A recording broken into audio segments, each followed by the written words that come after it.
So kita akan membincangkan beberapa soalan daripada buku teks yang kita gunakan. Okey, walau bagaimanapun saya harap pelajar tidak hanya memandang tutorial ini sekadar mengetahui equation, memasukkan nilai dalam equation dan mendapatkan jawapan. Yang lebih penting lagi ialah pelajar perlu tahu maksudnya keseluruhan knowledge berkenaan dengan perkara tersebut. Okay, kerana contohnya untuk soalan 1, sekiranya kita ada a sphere 1.4 cm in diameter is placed in a free stream of 18 meter per second at 20 degrees Celsius and 1 atm. Compute the diameter, Reynolds number of the sphere if the fluid is air, B is water and C is hydrogen. Okey. Dalam soalan ini kita diminta untuk mengira Reynolds number dan saya rasa yang paling mudah Reynolds number boleh ditulis seperti yang tertera. Kita kata Reynolds number sama dengan rho VD over mu. Okey. Tetapi seperti yang saya katakan, pelajar perlu arif di dalam perlu master dalam bidang ini. Kerana apa? Sebenarnya Reynolds number ada 3 equation. Dan ia depends kepada situation. So contohnya kita ada Reynolds number rho VD over mu. So kita ada rho VL over mu dan kita ada juga rho VRH over mu. Okay. So rho VD over mu selalunya digunakan apabila kita membicarakan tentang aliran flow in pipe. So maksudnya kalau kita ada pipe dekat sini, kita ada pipe. So ada ni bulat, diameter pipe, so ini dinding pipe dan ada aliran. Selalunya kita akan mengambil nilai diameter ini sebagai parameter di sini. Okay. So kalau rho VL di sini, kita kata selalunya kita akan menggunakan sekiranya ada flow around blunt body. So contohnya kita ada aerofoil di sini. Okay, and then ada angin yang lalu di atasnya. Okay, kita kata instead of kita mengambil ketinggian ini sebagai resistant, ia lebih dominan ataupun berdasarkan uji kaji, panjang ini lebih mempengaruhi nilai Reynolds number. Itu sebab kita menggunakan nilai L. Okay. Tetapi di dalam soalan ini dia kata dia bukan flow in pipe, maknanya bukan air yang mengalir dalam pipe. Dia adalah sebuah sphere dan ada udara yang lalu macam gitu. Tapi kenapa kita guna diameter? Kerana kita beranggapan bahawa seperti yang saya terangkan sebelum ini, sebarang calculation perlu kita verify ataupun kita validate dengan experimental. So perkara ini telah dibuat oleh 100 tahun dulu oleh Reynolds, orang saintis bernama Reynolds. Mereka membuat uji kaji, mereka dapati bahawa jika keadaan sphere seperti ini, okay, advantage ataupun kita kata data lebih dekat sekiranya kita mengambil nilai diameter. Okay. Tetapi andai kata objek kita adalah aerofoil, okay, kita ada aerofoil seperti itu dan ada angin datang, kita kata kita ambil ketinggian ini kerana yang ini mungkin pelajar berfikir ini adalah projection area. Maknanya ketinggian diameter ini dia reflect kepada total area yang dilanggar oleh angin. Tetapi kalau aerofoil di sini, kita kata dia nipis. Dan kita kata ketebalan dia ini sebenarnya tidak membantu ataupun kurang memberi kesan kepada drag force. Jadi selalunya aerofoil, dia panjang aerofoil ini yang akan menentukan drag force dan juga lift force yang terhasil. Itu sebab kita menggunakan rumus rho VL over mu. Tetapi di dalam ini kita kata kita menggunakan rho VD over mu. Okay. So jadi membawa maksud di sini bukan sahaja kita menghafal equation, tetapi kita kena faham penggunaannya dan bagaimana ia berubah daripada satu keadaan ke satu keadaan yang lain. Okay, kalau contohnya untuk rho VRH ni, okay, RH ini selalunya kita gunakan untuk keadaan kita panggil open channel. Open channel ni contohnya macam sungai ataupun kita kata saliran buatan. Okay. So kita ada parit seperti itu, ada air. So kita kata macam mana kita nak guna diameter? Dia bentuk 4 segi, tak ada diameter. So jadi daripada bentuk 4 segi ni kita kiralah hydraulic radius.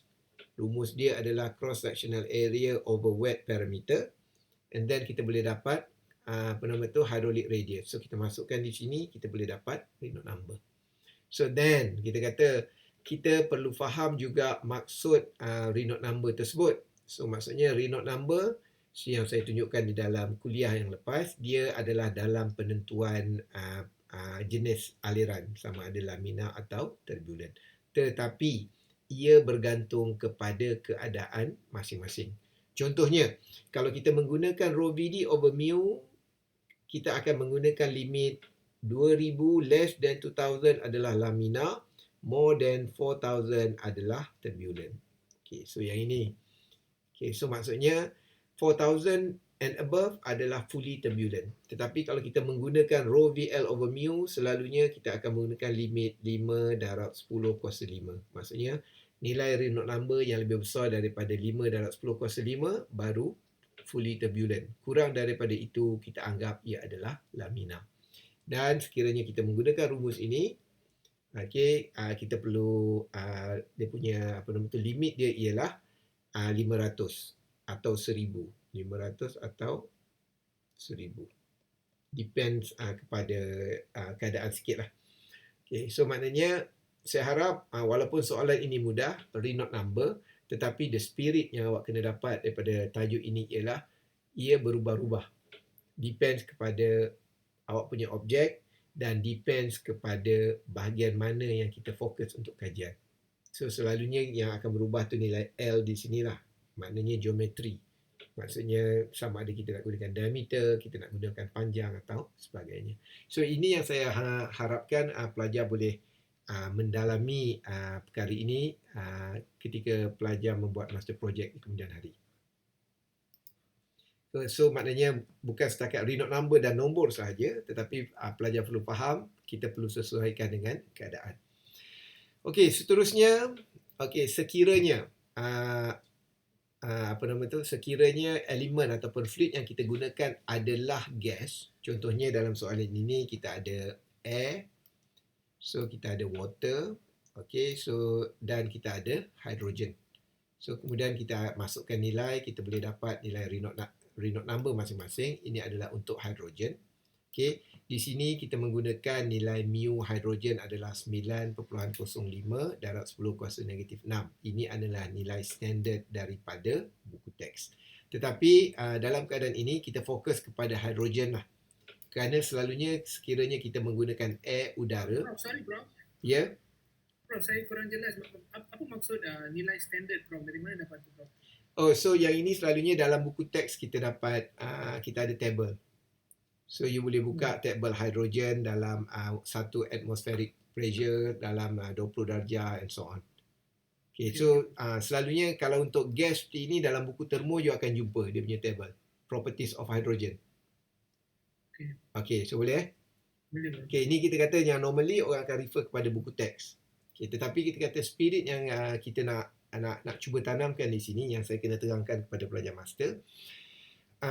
Untuk air ataupun udara biasa, maksudnya udara di sekeliling kita, selalunya kita anggap ia tidak banyak berubah dengan temperature. So maknanya kita just boleh guna standard value ataupun standard amount yang kita boleh dapat daripada buku teks. So you boleh tengok buku teks, belakang dia selalunya dia ada table. Okay. So and then water selalunya tidak memberi masalah terhadap temperature. Kerana apa? Kita tahu air adalah incompressible. Kita susah nak kompres air.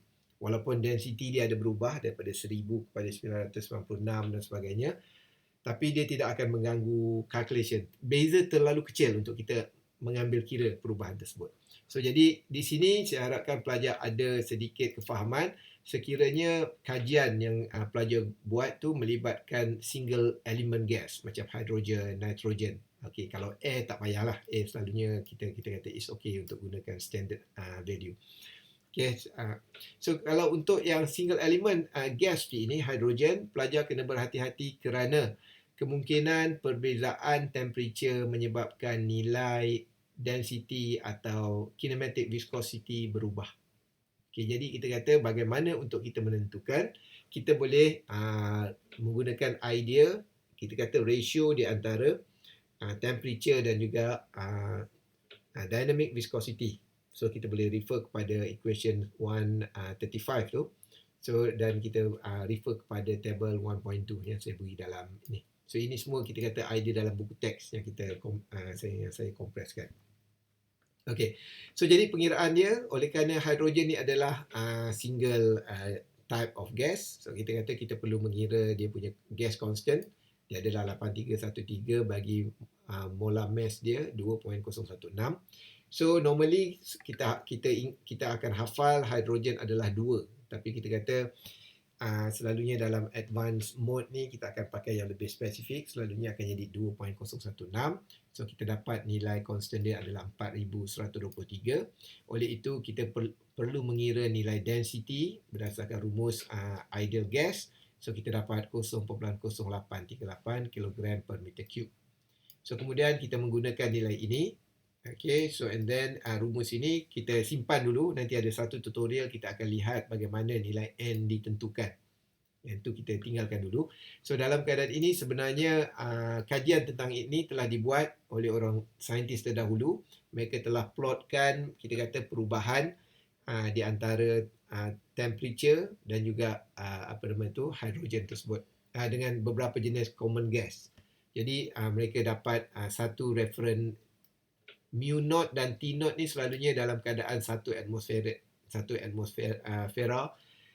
tekanan 1 atmosfera dan pada 0 darjah Celsius, something like that. Okay. So mereka telah mendapat satu table dan mereka rearrange nilai tersebut. Saya akan tunjukkan dalam contoh yang lain nanti.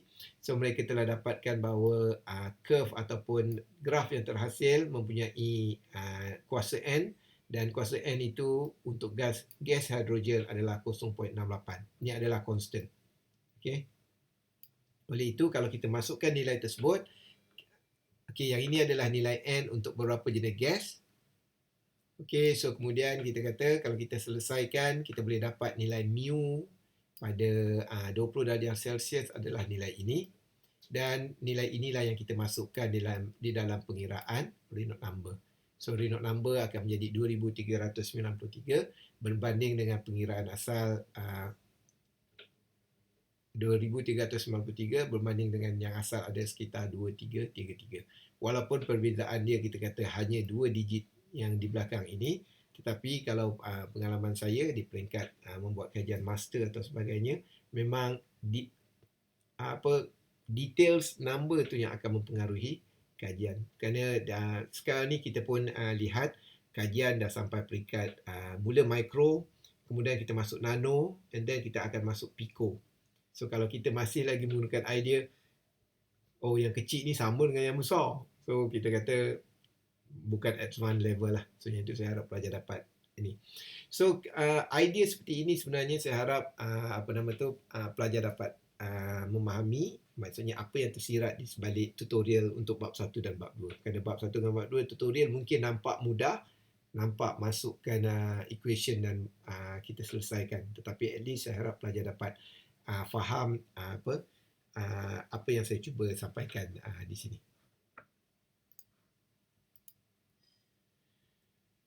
Okey, tutorial 1.2 di sini dia lebih kepada berkenaan dengan kita kata penggunaan dimensionless numbers, dimensionless parameter. So di sini dinyatakan a telephone wire 8 mm diameter is subjected to cross flow wind and begin to shed vortices. From figure, what wind velocity in meter per second will cause the wire to sink at middle C. So yang ni soalan dia tulis middle C. So sebenarnya dia adalah hint kepada certain value of hertz. Okay. So apa yang dimaksudkan dengan sink ni ialah kita kata ini maksudnya kalau kita ada tiang telefon kat situ, ni ada tiang telefon. So and then kita ada wire bersambung macam itu. So kita kata kalau angin kuat dan sebagainya, kita kata wire ni boleh bergoyang dan akhirnya dia akan terbelit antara satu sama lain. So mungkin akan short circuit dan sebagainya. So itu sebab kita kata ada setengah wire di jalan raya tu dia dihubungkan oleh besi. Dia ada sambung sini, sambung lagi satu besi, sambung lagi satu besi. Supaya at least kita kata kalau dia bergoyang pun dia tak berbelit antara satu sama lain. Okay. So jadi kita kata idea ini, kita kata instead of kita kira satu-satu, kita buat ni, kita kata mungkin kita boleh shortcut penyelesaian dengan melihat dimensionless number. Itu sebab di dalam kalau pelajar buat research nanti, kita kata pelajar perlu pandai tackle dimensionless number yang mana mempengaruhi master project pelajar. Okay, kerana ia seolah-olah sekarang ni boleh dikatakan shortcut lah untuk mengetahui sesuatu efek. Okay, walaupun nanti dalam bab yang akan datang kita akan melihat cara untuk mencari dimensionless number tersebut, dimensionless parameter. Tetapi pelajar kena pandai kerana apa, setiap dimensionless parameter ada maksudnya tertentu. Contohnya di sini kita melihat adalah seolah-olah satu wire yang bergetar, yang menghasilkan frekuensi. Jadi yang terlibat di dalam ini ialah dengan menggunakan Strouhal number.